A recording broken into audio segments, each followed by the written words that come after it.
या चैत्र नवरात्रि में, शरदीय नवरात्रि में, आषाढ़ी नवरात्रि में,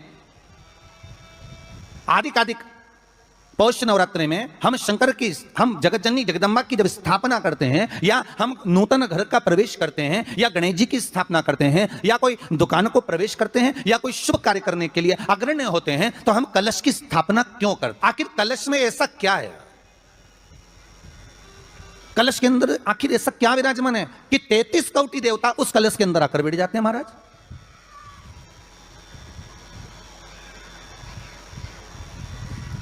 आप कोई यज्ञ करने जा रहे हो, आप कोई पोथी पुराण करने जा रहे हो, आप कोई अच्छा कार्य करने जा रहे हो, तो ब्राह्मण देवता कह देते कलश की स्थापना होगी, कलश की शोभा यात्रा निकलेगी, कलश यात्रा निकलेगी, कलश विराजमान होगा।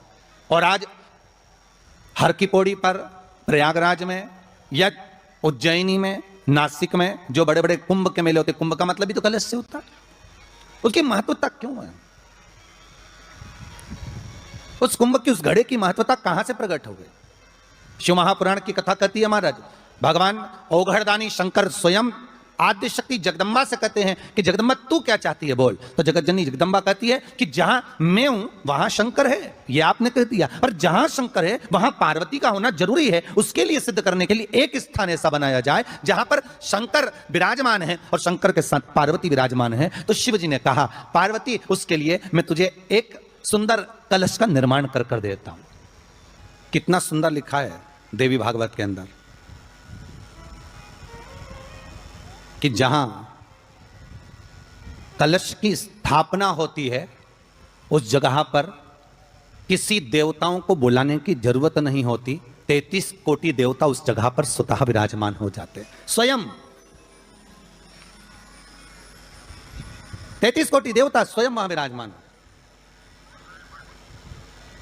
और कितनी महत्वता कलश की महाराज।